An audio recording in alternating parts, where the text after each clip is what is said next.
So you told us the facts, you told us the catalyst to problems that are taking place and the injustices happening.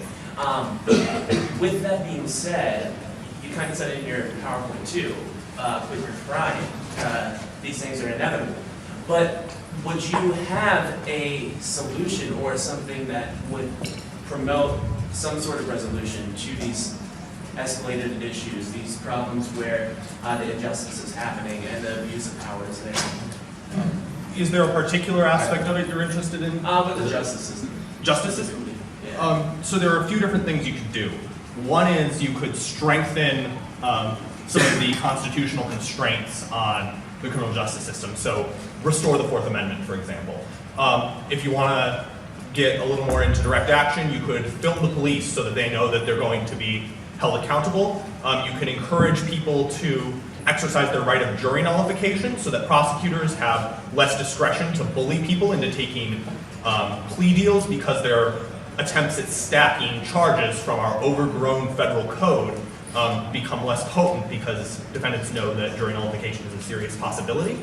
If you want to get potentially a bit more radical than that, I think we should consider the possibility of market anarchism as an option, which is the option of getting rid of the state's monopoly on operating systems of law and justice. And I think there are a lot of different alternative ways we can use to resolve these systems. Ed Stringham's going to be giving a talk here pretty soon on why the state doesn't need to provide contract enforcement. I think that there are a lot of other things that we can build alternatives for. Some people are developing apps to help people address situations of sexual assault and domestic violence. There's a lot of potential creative entrepreneurial solutions that would allow us to build alternatives to the state. And then one last thing is we should get rid of the federal role that is fueling police militarization. So the 1033 program, which sends military weaponry to local police departments and makes them less dependent on their local communities than on federal largesse and funds that they're seeking that provides them strong incentives to militarize and to shoot and terrorize innocent people. Woo! I'm just gonna go, yes! This question is regarding borders and immigration. So what are, in your perspective, Ruben, what's the right language to use when talking about this? Is it a more free immigration system or is it open borders? Because they seem different and I'm curious. I know. Well, so today I stayed away from the phrase open borders, mostly because I wasn't sure of my audience, right? And I wanted to like not freak out like libertarian people who otherwise would be scared by that. And it's also like weird because like I don't even know how I feel about it anymore because I used to be an anarchist, so I used to be all about like open borders, but like now I just don't even know what to believe. So today I strictly use the language of liberalized immigration because it's pretty safe and neutral. My question was about war. So I think we're all in agreement that the war, sucks. It's not good. But have there been any situations in history where trying to choose peace or trying to not go to war would or did cause more suffering than had we just gone to war? World War II comes to mind for me. So if we end up in a dilemma like that, if there have been any, what do you guys say? I'm not a historian. My own opinion is that it's dubious if World War II was worth entering on the American front, especially when we consider the unintended consequences of the communism that we empowered for the following decades, and how many people were killed under those regimes. I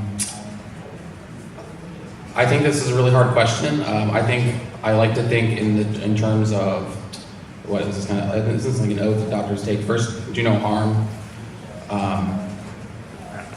And I think it's easy to play Monday morning quarterback with a lot of words. And like I said in the talk, I mean, you can point to some that ushered in somewhat of peaceful relations afterwards, and others with worse consequences.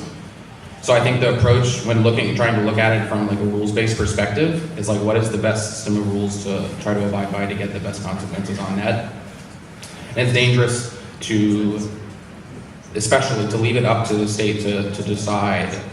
I don't think you're going to get a situation where we're only going to enter the good wars and we're not going to enter the bad ones because of the institutions and incentives of the people making the wars. But I agree it's a really difficult question sometimes. So one thing I might say on that is the historian Howard Zinn has a talk called Three Holy Wars, in which he looks at 3 wars that we might think are justified given the terribleness of what they're responding to. So World War II, which you mentioned, this American Civil War, which you might think is justified because slavery was really terrible, obviously, and then the American Revolution. And he argues that there were various horrible things associated with those that Americans often whitewash. And he argues that a just cause does not mean a just war because we can't know the counterfactual. So while the means are horrible, certainly, the ends are uncertain. And one last thing I'd say is when we're dealing with an incredibly terrible threat that we might want to use war for, and I think the Holocaust definitely fits the bill, there are often alternatives that could allow us to ameliorate it that the state did not choose to take, but instead chose to bomb people. We should have permitted refugees from fleeing the Holocaust to come to the US. And we should permit refugees who are fleeing violence in Syria to come here today rather than...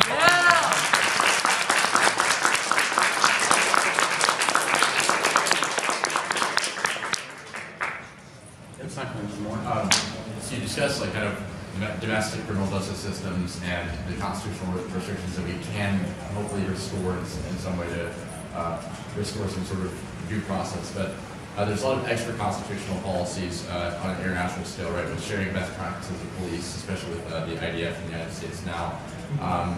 What organizations or means of maybe market counter-forcing can we do to try to prevent that without constitutional measures acting on foreign policy? Because the Constitution is essentially voided for international agreements.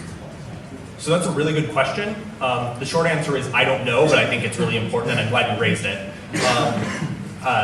Just sort of throwing ideas out there off the top of my head, one thing that we should start doing is protesting some of these organizations. So for example, when there are conferences where international military contractors are marketing their wares that they first tested on the Palestinian people, and they're marketing them to border police here or to police here, let's go protest that. Let's go film that. Let's go confront them and make the American people know that weapons of war are being brought to our streets and being used to run roughshod over the rights of individuals. If I may make a suggestion for people interested in kind of like the effects of war, there's a documentary about James Foley, who is an American photojournalist, and there's some footage in that movie of what it's like to be in a war zone, and it really opened my eyes to the importance of good foreign policy and being accepting of people that are fleeing those situations. Awesome. Thank you. All right, I think it's 2 o'clock, right? So feel free to come up to us, ask more questions if you want. But thanks, everyone. Woo!